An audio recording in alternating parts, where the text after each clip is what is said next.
Assalamualaikum warahmatullahi wabarakatuh. Selamat pagi anak-anakku semua. Semoga selalu dalam keadaan sehat. Saya ucapkan selamat sudah diterima di SMA Negeri 1 Kendal. Semoga bisa mengikuti setiap agenda di SMA Negeri 1 Kendal dengan baik. Dan semoga saja pandemi kali ini cepat berakhir sehingga kita bisa bertatap muka di sekolah. Anak-anak tetap di rumah, tetap jaga jarak, tetap cuci tangan, tetap pakai masker, menghindari kerumunan. Intinya tetap jaga prokes ya, protokol kesehatan tetap dijaga. Oh ya, anak-anak, hari ini kita akan membedah materi, mengulas materi terkait materi matematika peminatan untuk kelas 10 IPS. Kebetulan saya mengampu IPS 1, IPS 2, IPS 3, dan IPS 4 untuk tahun ajaran 2021-2022 di semester 1 ini. Ya, langsung saja. Di sini saya akan membahas terkait kompetensi dasar yang akan kita pelajari selama satu semester ini. Kebetulan untuk matematika peminatan cuma ada satu kompetensi dasar, mencakup kompetensi pengetahuan dan nanti ada juga kompetensi keterampilan. Nah, 3.1 itu terkait dengan pengetahuan. Yang pertama, mendeskripsikan dan menentukan penyelesaian fungsi eksponensial dan fungsi logaritma menggunakan masalah kontekstual.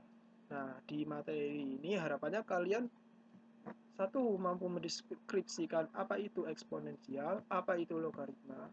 Kemudian bagi anak-anak diharapkan juga mampu menentukan penyelesaian, himpunan penyelesaian ya, terkait fungsi eksponensial maupun fungsi logaritma dalam masalah kontekstual sehari-hari. Kemudian yang kedua, menyajikan dan menyelesaikan masalah yang berkaitan dengan fungsi eksponensial dan fungsi logaritma. Nah, di kemampuan keterampilan kalian diharapkan mampu menyajikan dan juga menyelesaikan masalah kontekstual yang berkaitan dengan eksponensial dan logaritma. Itu ya. Ayo kita lanjut. Nah, dari kompetensi dasar tadi dapat kita bedah menjadi beberapa cakupan materi. Yang pertama adalah fungsi eksponen. Yang kedua adalah persamaan dan pertidaksamaan eksponen. Yang ketiga adalah fungsi logaritma. Yang keempat adalah persamaan dan pertidaksamaan logaritma. Nah, di fungsi eksponen ini nanti ada hal-hal yang harus kalian kuasai. Yang pertama adalah menguasai konsep eksponen itu sendiri. Kalian harus benar-benar paham asal mula mengapa itu disebut fungsi eksponen dan bagaimana cara menggunakan fungsi eksponen. Nah, nanti kalian juga diberi materi terkait sifat-sifat eksponensial. Ini sebagai konsep dasar yang harus kalian kuasai agar bisa menguasai materi fungsi eksponen. Kemudian kalian juga harus bisa menggambar grafik fungsi eksponen. Kemudian yang keempat, nanti kalian juga dapat menyelesaikan pemecahan masalah yang berkaitan dengan fungsi eksponen. Nah, untuk materi yang kedua yaitu terkait persamaan dan pertidaksamaan eksponen.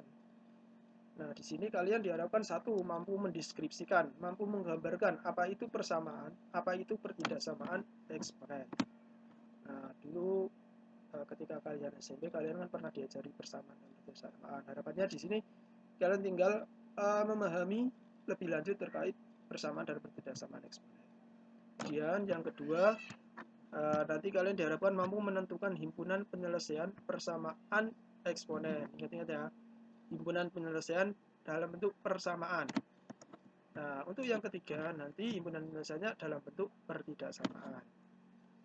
Selanjutnya fungsi logaritma. Nah, fungsi logaritma seperti halnya fungsi eksponen, kalian pertama harus mampu menguasai konsep logaritma itu sendiri, mampu menguasai sifat-sifat logaritma, mampu menggambar grafik fungsi logaritma itu sendiri.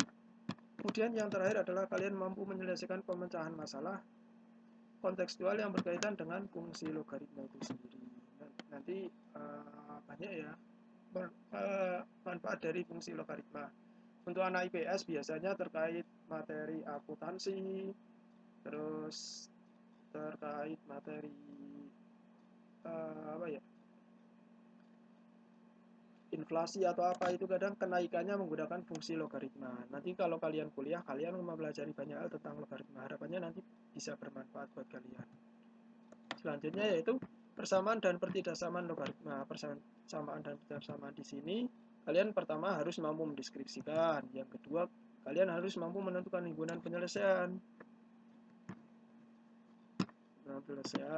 Kemudian yang ketiga, kalian harus mampu menentukan himpunan penyelesaian pertidaksamaan. Kalau yang kedua itu persamaan, yang ketiga pertidaksamaan. Oke, selanjutnya, nah ini paling penting yang anak-anak harus ingat selama 1 semester ini. Nanti saya akan mengambil nilai dari 1 presensi kehadiran. Nah, di presensi kehadiran kalian harus ada putih bahwa kalian hadir. Kalian nanti mengisi daftar hadir melalui Microsoft Teams setiap akan memulai pembelajaran materi matematika peminatan. Itu ya. Itu hal krusial. Kalian bagaimana caranya? Walaupun ikut pembelajaran, kalian harus mengikuti absensi, presensi kehadiran. Nah, nanti akan jadi rekapan saya selama 1 semester. Kemudian yang kedua terkait penugasan dan kuis. Nah, penugasan dan kuis nanti akan menjadi modal kalian ketika akumulasi nilai di raport. Penugasan dan kuis ini insya Allah tugas-tugasnya nanti tidak akan terlalu sulit. Yang penting kalian rajin, mengikuti pembelajaran dengan baik, membaca modul yang nanti akan saya share, dan mencari referensi lain, tugasnya insya Allah tidak akan sulit. Nah, di sini harapannya nanti tugas-tugas ini dapat membantu kalian mendongkrak nilai rapot kalian. Jadi jangan sampai nilai tugasnya udah jelek. Nanti kalau nilai UAS penilaian akhir semester sama ulangan jelek kan nanti bisa dibantu sama nilai tugas ataupun kuis. Kemudian yang ketiga adalah nilai ulangan harian.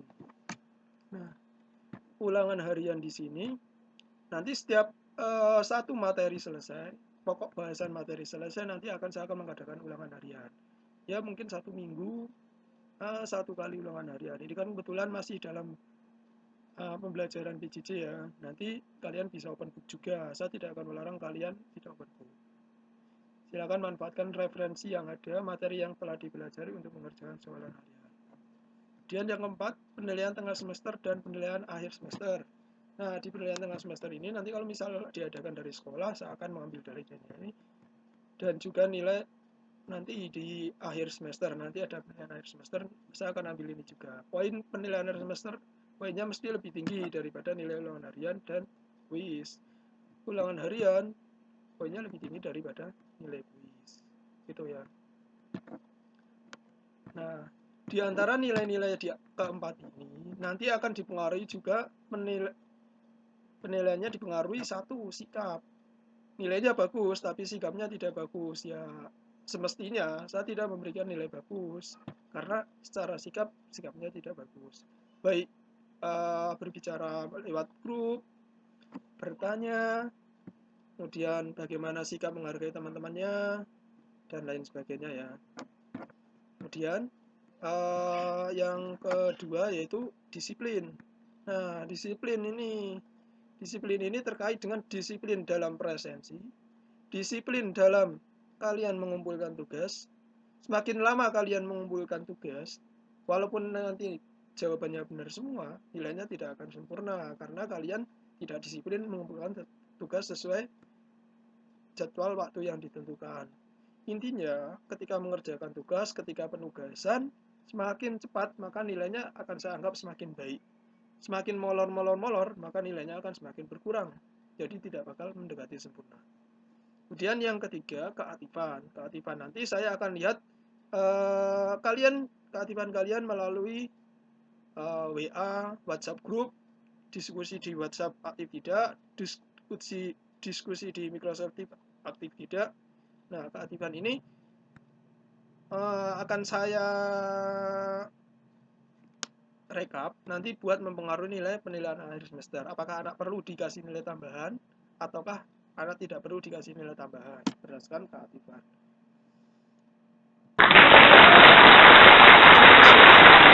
Dari Bapak, semoga apa yang Bapak sampaikan bisa dipahami, bisa dilaksanakan satu semester ini. Bapak pesan anak-anak tetap semangat, tetap di rumah, tetap jaga protokol kesehatan, dan jika nanti ada kesulitan apapun jangan sungkan-sungkan untuk bisa ditanyakan melalui grup WhatsApp ya. Terima kasih dari Bapak. Bapak akhiri, Assalamualaikum warahmatullahi wabarakatuh.